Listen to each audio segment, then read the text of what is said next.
Akankah Marc Marquez akhiri kutukan tidak pernah menang di sirkuit Red Bull Ring akhir pekan ini?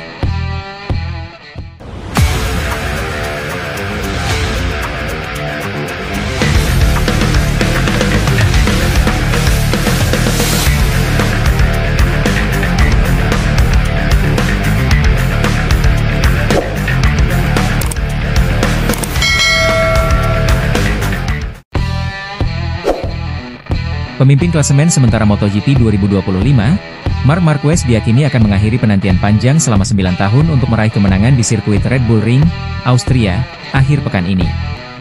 Situasinya jelang MotoGP Austria 2025, Marc Marquez memimpin klasemen dengan 120 poin, setelah mengumpulkan 8 kemenangan main race dan 11 kali podium teratas sprint race dari 12 seri pertama musim ini. Red Bull Ring merupakan salah satu trek dari 4 sirkuit pada MotoGP 2025 di mana Marc Marquez belum pernah meraih kemenangan. Marc Marquez hampir saja finish urutan pertama pada edisi MotoGP Austria 2017, 2018, dan 2019 dalam pertarungan putaran terakhir dengan mantan pembalap Ducati, Andrea Dovizioso dan Jorge Lorenzo. Namun, posisi kedua tetap menjadi yang terbaik bagi Marc Marquez sejauh ini di sirkuit Red Bull Ring.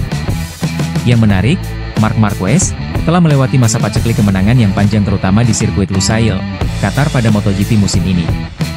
Akankah hal sama terulang di Red Bull Ring? Kans Marc Marquez pecah telur kemenangan di Austria sangat besar. Apalagi pembalap yang punya rekam jejak bagus di Red Bull Ring sedang melalui periode buruk.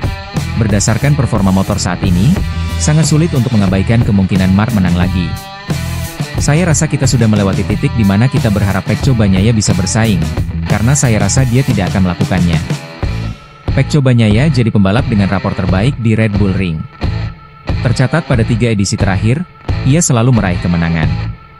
MotoGP Austria 2025 yang menjadi seri ke-13 MotoGP 2025, akan melangsungkan balapan di sirkuit Red Bull Ring, Spielberg, Jumat, 15 Agustus 2025, hingga Minggu, 17 Agustus 2025. Red Bull Ring sebagai arena MotoGP Austria sangat menuntut pengereman dan akselerasi dengan rangkaian lintasan lurus yang panjang dan cuma punya 10 tikungan. Akan tetapi, masalah bagi Bagnaia, salah satu senjata andalannya tersebut malah hilang pada musim ini.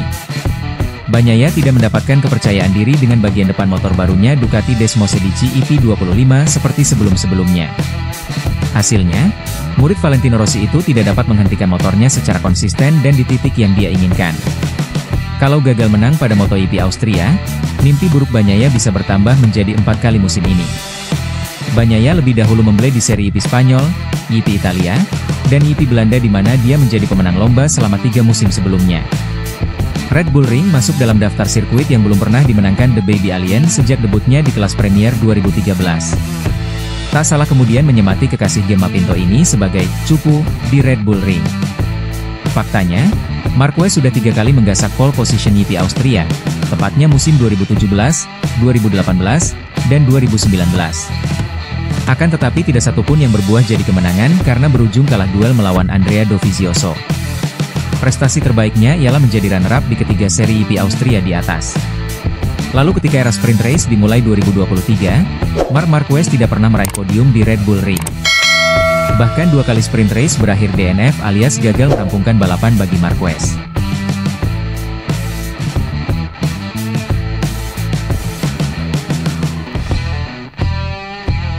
Dalam upaya comeback-nya di MotoGP Ceko sebelum libur musim panas, Jorge Martin mampu finish ke-7 tertinggal 15,820 detik di belakang pemenang Marc Marquez. Jelas hasil ini mengejutkan, mengingat rider Aprilia itu mengalami cedera panjang dan harus absen di sebagian besar paruh pertama musim. Juara dunia MotoGP 2024 itu dapat merasakan potensi besar yang dimiliki RSGP dan merasa terpacu oleh kecepatannya di tengah balapan. Kecepatannya bisa dibilang tidak terlampau jauh dari 3 pembalap terdepan. Target saya adalah finish, mencatatkan lap, dan memahami apa yang bisa saya lakukan untuk meningkatkan performa di masa mendatang. Jadi saya sangat senang, kata Martin. Usai EP Ceko di Brno, Jorge Martin berkomitmen penuh untuk menghormati kontraknya dengan Aprilia hingga akhir 2026. Saya mulai merasa seperti di rumah sendiri di sini. Jadi sekarang kami harus membangun rasa percaya diri bersama. Saya tahu mereka sangat percaya pada saya, dan saya juga percaya pada mereka dan juga pada proyek ini. Jadi saya merasa benar-benar sangat yakin bahwa potensinya sangat besar. Kita bisa melihat hasil Marco Bezzecchi. Saya hanya perlu memperkecil gap dengannya, imbuh rider asal Madrid Spanyol itu. Bezzecchi berhasil menang di IP Inggris, meraih podium ganda di Assen dan yang terakhir meraih podium kedua di IP Ceko. Saat ini rider asal Rimini Italia itu berada di peringkat 4 dengan 156 poin dalam klasemen sekaligus menjadi pembalap non-Ducati terbaik. Di Brno, Martin melakukan beberapa perubahan setup dan gaya balap. Menurutnya, gaya balap yang lebih halus dapat menghemat ban dalam race utama. Saya sedikit mengubah gaya balap karena biasanya saya langsung gaspol saat keluar tikungan. Pada sprint hari Sabtu ban belakang saya terlalu panas. Saya mencoba sedikit mengubah, berusaha untuk lebih halus saat membuka gas, dan hasilnya memuaskan. Di pertengahan balapan, saya mampu menyamai kecepatan seperti posisi ketiga dan keempat dengan catatan waktu 54,6 hingga 54,7 menit. Jadi saya senang dengan hal itu, ungkap rider berusia 26 tahun itu. Meski sempat ragu dengan proyek MotoGP Aprilia, Martin menegaskan bahwa kini dia sepenuhnya fokus untuk sukses bersama RSGP. Menurutku saya telah membuat keputusan yang tepat untuk tetap bersama Aprilia. Kita tidak akan pernah tahu, tetapi saya senang dengan tempat saya saat ini. Saya tahu motornya sudah benar-benar lengkap. Saya kompetitif. Tapi yang terpenting, saya merasa masih memiliki rasa haus akan kemenangan dan saya bisa mencapai puncak, jelasnya. Terkait target di 10 seri tersisa, Martin mengatakan, saya tidak ingin memikirkan hasil. Tapi pada 3 atau 4 balapan yang akan datang, menurutku saya akan mampu bersaing untuk setidaknya meraih podium. Targetnya, menyelesaikan musim ini dengan meraih beberapa podium dan kemudian siap untuk musim depan.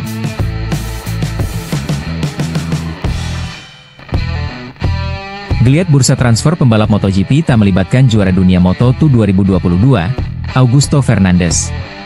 Ex-rider KTM memilih fokus untuk membantu Fabio Quartararo dan koleganya di Yamaha agar kembali kompetitif. Augusto yang sekarang memiliki peran sebagai test rider Yamaha Racing menikmati tugasnya untuk mengembangkan YZR M1. Dengan demikian, bisa dipastikan Augusto tak akan kembali ke grid MotoGP musim 2026 lantaran puas dengan tugasnya sebagai test rider. Sebelum pembalap asal Spanyol terdepak dari grid MotoGP, dia pernah merasakan debut di kelas Premier selama 2 musim. Tercatat Augusto berada di bawah naungan KTM sejak musim 2023 hingga 2024. Namun performanya tak memuaskan. Sempat mendapat titel Rookie of the Year musim 2023, tak jadi jaminan sang pembalap untuk bertahan di MotoGP. Pria asal Madrid, Spanyol kehilangan kursinya di KTM pada akhir 2024. Tak dapat tawaran dari tim lain, dia mendapat kesempatan di Yamaha dan dijadikan sebagai langkah awal untuk kembali ke kelas utama secepatnya. Namun, sebagian besar kursi pembalap MotoGP 2026 sudah terisi. Sejatinya Yamaha masih memiliki 1 kursi kosong di tim satelit Pramac, setelah mengumumkan Toprak Razgatlioglu. Akan tetapi sudah dipastikan bahwa pembalap berusia 27 tahun itu tidak termasuk dalam daftar calon. Sementara itu, Augusto menegaskan dia kini memiliki tanggung jawab lebih banyak daripada pembalap uji coba lainnya. Jawara dunia Moto2 ini tak hanya membantu mengembangkan M1 saat ini, tetapi juga prototipe V4 baru Yamaha. Tugas Augusto di Yamaha lainnya juga dijadikan sebagai pengganti rider yang cedera dan penampilan wildcard. Apalagi Yamaha memiliki hak konsesi atau keuntungan yang diberikan kepada pabrikan untuk membantu mereka meningkatkan performa. Dari rentetan tugas tersebut bikin Augusto kian menikmati perannya sebagai test rider Yamaha. Ini tidak akan ada kesempatan untuk 2026. Saya baik-baik saja di sini. Jujur saja, buka Augusto tentang peluangnya kembali ke MotoGP mengutip Crash. Tugas, ini lebih baik dari yang diharapkan, sebagai pembalap uji coba. Saya juga senang bahwa proyek V4 yang kami tangani cukup penting. Jadi, saya menikmati prosesnya. Saya menikmati pekerjaan saya dan mari fokus untuk mencoba membawa Yamaha kembali ke puncak. Merupakan suatu kehormatan menjadi bagian dari ini, tambahnya. Terlebih saat ini rider utama Yamaha seperti Quartararo, Alex Rins, Jack Miller, dan Miguel Oliveira berjuang bersama untuk kompetitif di lintasan. El Diablo, julukan Quartararo, hampir mengakhiri paklik podium Yamaha di Jerez dan hampir memenangkan balapan di Silverstone. Sayang nasib baik belum berpihak kepada rider asal Prancis tersebut gegara mengalami kegagalan ketinggian kendaraan. Meski begitu, Quartararo membukukan torehan apik di sesi kualifikasi, dengan meraih 4 pole position dan menjadi pembalap kualifikasi terbaik ketiga musim ini. Yamaha masih dihantui masalah cengkeraman yang berkelanjutan dan kesulitan menyalip.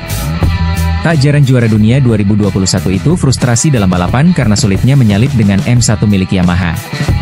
Saya pikir sejak awal musim, M1 telah membaik, tidak banyak, tapi kami telah melakukan beberapa langkah dari tahun lalu, jelas rider kelahiran 1997.